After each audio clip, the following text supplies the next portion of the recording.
In 1982, Truffy founded the trailblazing Adelaide Armpits soccer team. And believe me, these armpits are nothing to be sniffed at.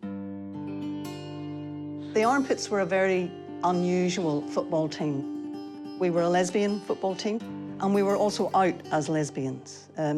Lots of lesbians played football in those days, but it did not feel safe enough to do it. So one of the things our team wanted to do was be an expression of lesbian culture in a place where it was safe for women to be out as lesbians when they play with us.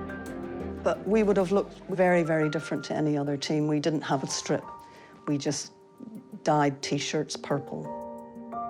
There's a bit of variation in what purple was supposed to be. Purple. This is our very first year. This is our first team.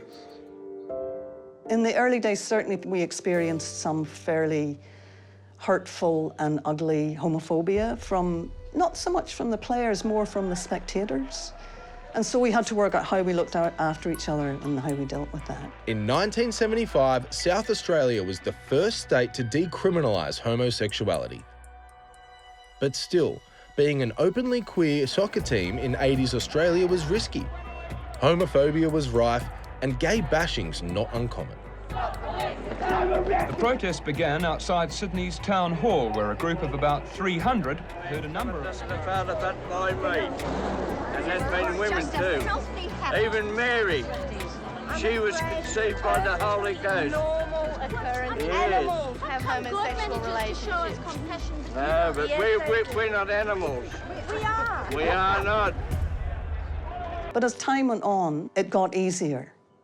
We wanted to play football in a way that wasn't traditional. So we didn't have a captain, we didn't have a coach. We wanted to acknowledge that everyone had an important place in the team. So when we did our awards night at the end of the season, it wasn't trophies and it wasn't the best player or the top goal scorer. Everybody got an award. The Armpits played in the South Australian Women's Soccer Association from 1982 for over 30 years. Their end-of-season awards showed their egalitarian spirit.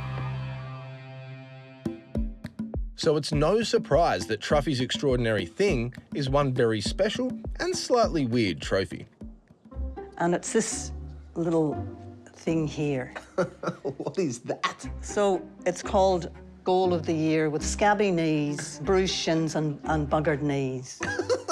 And it's got a couple of Band-Aids on it and a bit of cotton wool soaked in betadine. Yes, this strange-looking thing was given to Truffy at the end of the 1992 season and pokes fun at the pomp and ceremony in men's sporting awards. And like it's representative of a goal that I scored that particular season, which was a good goal. What this reminds me of is feeling really honoured by my teammates that they thought that that was a good enough goal to, you know, give me a trophy. I can see that goal as clear as day. It's like I scored it yesterday. We were warrior women, you know, and nobody could touch us in that group. You know, as individuals, we were much more vulnerable, but that was good fun, feeling that power. Yeah, sure, that's a block of wood with some Band-Aids and some Dettol on it, but it's not that, really, No, is it? it's not that. It's something else. Well, she's just arrived. So, with a bit of help from my sporting contacts, I'm bringing the old gang back together. And Truffy has no idea. When we were talking earlier, your story and what the armpits meant to you was so amazing. So if you look over your shoulder, maybe over your right one. Oh, for fuck's sake.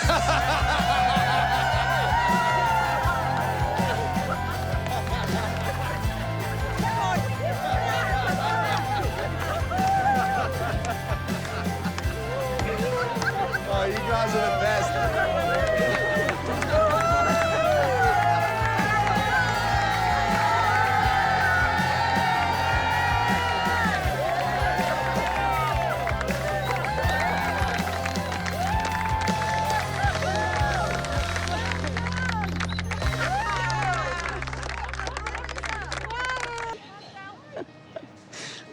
Oh, you're so gorgeous. Thank you so much. How are you feeling? Oh, I'm shaking, I'm shaking. That is just extraordinary. Aren't they the best-looking bunch of women, queer women you've ever seen in your life?